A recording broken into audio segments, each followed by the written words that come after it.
Welcome to the African Utility Week studio. I am Denise. I'm the content manager for ngerati.com. And in the studio here today we have Imraan Mohamed, marketing director at Itron. And today we're going to be discussing about is Africa optimizing their investments and their assets? What's happening now? I think there's been an interesting recent report from the International Energy Agency looking at investments from 2000 to 2014, particularly in Sub-Saharan Africa. So I'll be talking more about Sub-Saharan Africa. And I think there's some interesting points come out of it. I think there's been probably around $55 billion per annum spent in Sub-Saharan Africa in the energy sector. Out of that, 10 billion is for power sector specific investment. But what's interesting is that, two-thirds of it, $55 billion investment, is actually going towards the export of energy. So a lot of the investment is being put there, but because of the state of the economy and the Sub-Saharan Africa power sector, a lot of that money is spent actually on export. So I think that's the first very interesting point that struck me, is that how do we change that scenario so that we start investing more on developing Africa instead of I understand governments need access to funds to develop the economies, but somewhere along the line I think that the ratio is a bit off. That's one part, and I think on the power sector specifically, as I said, about $10 billion, but if you consider the enormous challenges and work to be done, in terms of almost 300 million people in Africa out of 900 million don't have access to basic electricity. We're sitting in Cape Town in South Africa, we know the load shedding scenario, it's even worse in other African countries, so I think just to simulate the economy and get the business going, there's a lot of challenges and money to be spent in those sectors. Just going to those particular challenges of keeping that power back and developing your own power grid and your own infrastructure, how do you think these challenges are going to be overcome? Where do they start? As I said, I think the challenge is not unique to the power sector. If you look at outside Africa, there's generally a reasonably well-established electricity energy sector. People have access to education, they have access to electricity. The challenge is how to manage the growth and the changes in market conditions. Whereas in Africa, we have to manage those changes, but we also got to manage the missing gap. And I think that makes it a bit more challenging, because you have focus groups looking at the power sector, and then you've got bigger groups looking at government level, at regulatory level, looking at general living beyond the power sector. So it's getting clean food, bringing down the manual gas used for cooking, etc. So I think the challenge is sometimes the visions are not always 100% aligned, and it makes it difficult to fund the energy and the investment to find a balance between the two. As I said, two-thirds of energy investment for export. Somewhere along the line, I think they need to manage those priorities better. Absolutely. Why aren't they getting enough capital, enough investment into these energy projects? Are the projects just not bankable? Are they not presenting them properly? What are the challenges? I mean, one of the I've seen, for example, in some of the projects or forums that I've been at, is there's a lot of if you look at the power sector, there's a lot of investment on the generation side, on renewable energy, and it makes sense because of the shortage in capacity we have in general, as well as grid reliability. So I think there's a lot of investment focus on that segment. The downside is that it's all one seamless. For example, as end consumers, I'm not in a generation level, transmission level, but I'm being affected in my daily life as an end user of electricity. And I think there's not enough balance between focusing some of that money into industrial, commercial, and even residential. I think the residential and commercial element in the power sector is becoming so crucial with renewables, is that they have a voice, they have a decision, they have an influence in the direction it goes. So I think the first point is there's too much emphasis, rightly so, on the generation side, and not enough on the value chain further down. So I think that's something that can be addressed. A good example of how, so that's on the energy sector side. I think the other challenges is you have stakeholders like government. It's also the funding. What kind of funding mechanisms are there? Who's willing to put the funds down? So I think from a funding point of view, there's been a move towards building what they call PPPs, private public funding together, also with the community involvement. So I think one of the really good successful examples is the South Africa's renewable energy PPP program.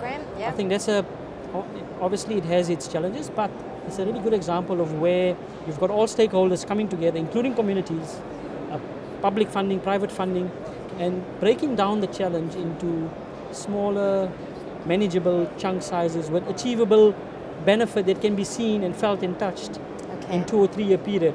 And I think that's the challenge.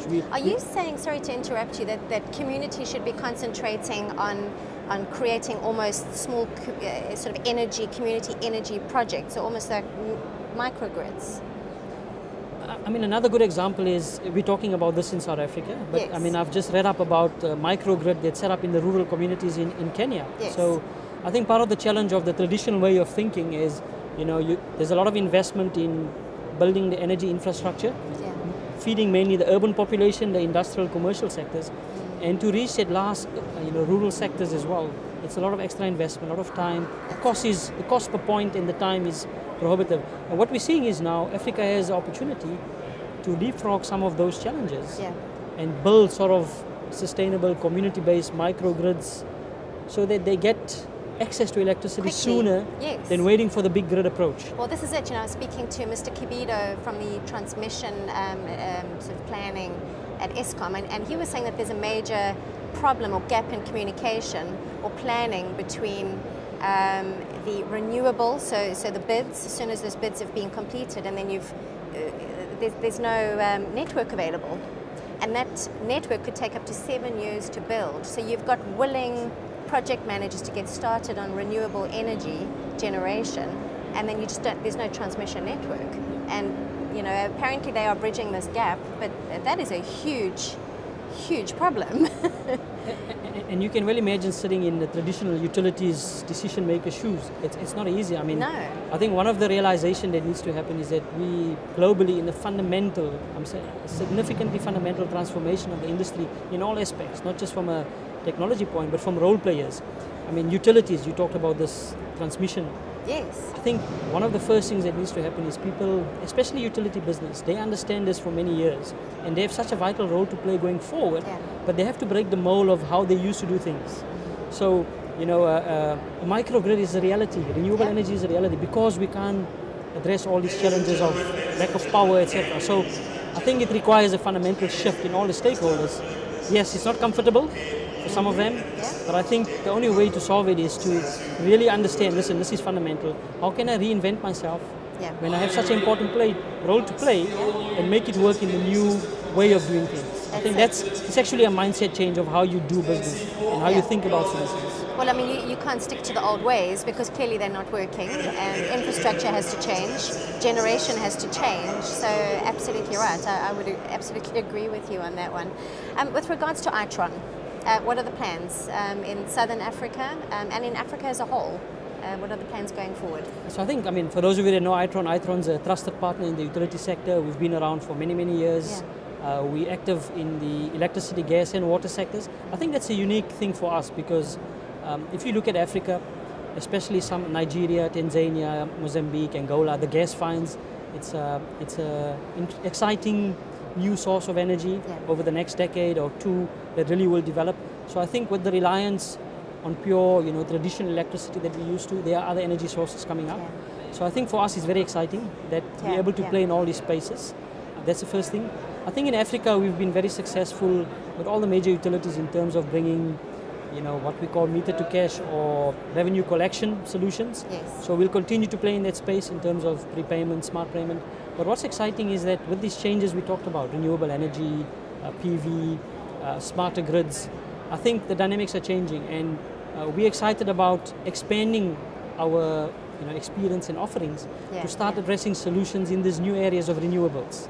A good project, for example, we're working on is the City Power Smart Meter project. Right. What's exciting now is, like all smart meter projects, they take time to get going, but I'm quite excited that we're now moving into a phase where we can start using the investment made to solve real problems like load shedding. Instead of load shedding, can we load limit? We've heard some press releases of the city of Johannesburg, the mayor, excited about these new solutions. So I think that's really exciting for us is, we've always said you need to lay a foundation of investment, but you don't always see the potential of using the benefits of all of those over time. Exactly. And I think utilities in Africa were very focused on revenue collection, But all of a sudden now, with all these challenges hitting us at the same time, where I'm sitting at home and I don't have power, and the kids don't know what to do because of... can't use their tech. So I think I'm excited about using those projects to actually unlock the value that we've seen coming. So that's some exciting projects we're doing right in South Africa. And as I said, a lot of PV projects, renewable projects. Itron has got solutions. You know, we have hosted offerings, we have many services, and we have the know-how of how to use that data, whether it's electricity, gas, or water, to really find the benefits for utilities. So I think those are exciting times for us. As you are sitting here now, if you had one big message to give utilities, whether it's Southern Africa or Africa as a whole, what would your message be? I know it's very broad, but do you have, from Itron's perspective, what would your advice be to utilities today? I think if I can take the liberty, not just for utilities, I think the whole energy has transformed, and it's no more about just utilities. I think the key message is collaboration. It's about the utilities, it's about the communities, it's about vendors like ourselves, it's about government, and I think the message for me is let's work together to try to build let's tap this vast energy resources that Africa has to build a modern, efficient grid, utility grid, so that we have, we can elevate poverty totally, we can increase education levels to 100%, so that we have a sustainable, usable economy for Africa. And I think, as I said, I think sometimes we get caught into the power sector, and I think this is fundamental change. We need the help of all the stakeholders, and maybe the message for government and policymakers as well. I think they really need to start delivering on their ambitions to make the economic development climate more easy, so that these projects can happen. So in terms of making sure regulations in place, making sure there's different funding mechanisms, making sure there's donor funds or there's government, but there's also other types of investment partnerships. And I think the key message is let's have a vision. Let's have clear targets. For example, as I said, 1/3 of Africa doesn't have. Let's give ourselves a target. Can we say 2040? Attainable targets as well at that. 99%.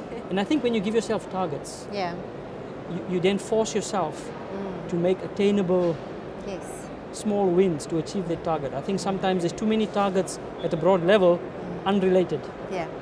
And I think that for me is, let's look at it holistically, and let's make attainable targets to actually achieve this vision of a viable economy in Africa with a modern, efficient, available grid. Fantastic. A holistic point of view is what Imraan is suggesting today. Very, very good point of view as well. Thank you very, very much for your time today, and trust that the conference will be successful going forward. Enjoy the last 2 days. And thank you to our viewers for spending some time with us. Do look at the Enjurati site. There are other studio interviews that will be published, and I hope you enjoy them. Thank you.